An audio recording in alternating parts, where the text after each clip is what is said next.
یہ مت سمجھیں کہ یہ ذمہ داری صرف مولوی کی ذمہ داری ہے، کیونکہ جب ہم یہ سمجھ لیتے ہیں کہ دین کی تبلیغ کرنا، لوگوں کو نمازی بنانا، لوگوں کو حیادار بنانا، یہ سب جو وہ مولوی کی ذمہ داری ہے، تو پھر مولوی تو بہت کم ہیں،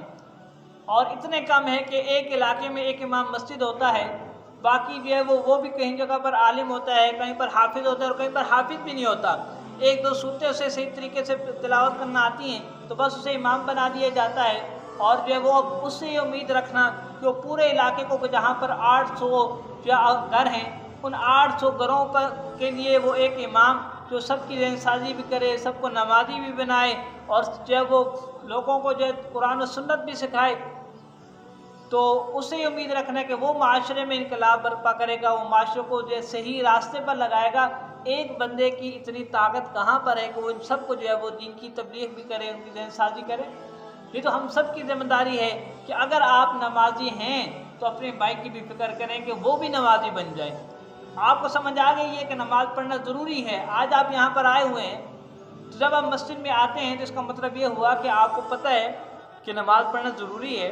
پتہ بھی ہے، اور آپ اس پہ عمل بھی کرتے ہیں اور کوشش بھی کرتے ہیں مسجد میں پہنچنے کے لیے، لیکن آپ کے بھائی، آپ کے عزیز و قارب، آپ کے پڑوسی جن کے ساتھ آپ اٹھنا بیٹھنا ہے، آپ کے دوست، وہ اس وقت جو ہے وہ کوئی موبائل میں لگا ہوگا، کوئی ٹی وی کے سامنے بیٹھا ہوگا، کوئی کس کام میں مصروف ہوگا، کوئی سیاسی گپ شپ میں مصروف ہوگا۔ اب نماز کا وقت ہے لیکن ان کو پرواہ نہیں ہے۔ کیوں پرواہ نہیں؟ اس لیے پرواہ نہیں، ان کو ابھی اس چیز کی اہمیت کا نہیں پتہ۔ جب آپ کو پتہ ہے تو اب آپ کی ذمہ داری ہے آپ ان کو پہنچائیں، کیونکہ اللہ کے رسول نے فرمایا بلغوا انی ولو آیا، کہ تم تک جب مجھ سے ایک آیت بھی پہنچی ہو، ایک اچھی بھی بات پہنچی ہو، دوسروں تک پہنچاؤ۔ اب اس میں جو عالم کی شرط نہیں ہے، اس میں مولوی کی شرط نہیں ہے کہ جو پہنچانے والا ہے وہ مولوی ہی پہنچائے گا، باقی افراد نہیں پہنچا سکتے۔ تو یہ ہم سب کی ذمہ داری ہے، اس میں مولوی ہو یا پھر جو ہے وہ کوئی ڈاکٹر ہو یا جو ہے وہ ریڑھی لگانے والا ہو، کچھ بھی ہو، سب کی ذمہ داری ہے کہ جو بھی دین کی بات اسے پتہ ہے، جو بھی اچھی بات اس کو پتہ ہے، اور جس چیز پر وہ عمل کرتا ہے تو دوسروں کو جو ہے وہ اس چیز کی تلقین کرے۔ جو شخص عمل کرتا ہے تو اس کے لیے تو لانا آسان ہو جاتا ہے کہ دوسرا دیکھتے کہ بھائی باعمل شخص ہے اور اس کی بات میں تاثیر بھی ہوتی ہے، آپ تو نمازی ہیں، تو آپ اگر کسی کو نماز کی دعوت دیں گے تو لوگ آپ کی بات کو مان لیں گے۔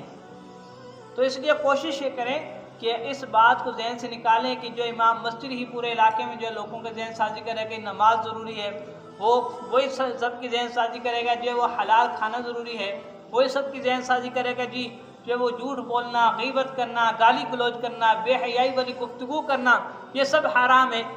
اس پہ ایک مولوی کی ذمہ داری یا ہم سب کی ذمہ داری ہے، اس لیے اس کو اپنی ذمہ داری سمجھیں۔ اگر آپ نے اس کو ذمہ داری نہ سمجھا تو آپ کو اس کے بارے میں پوچھا جائے گا آپ سے۔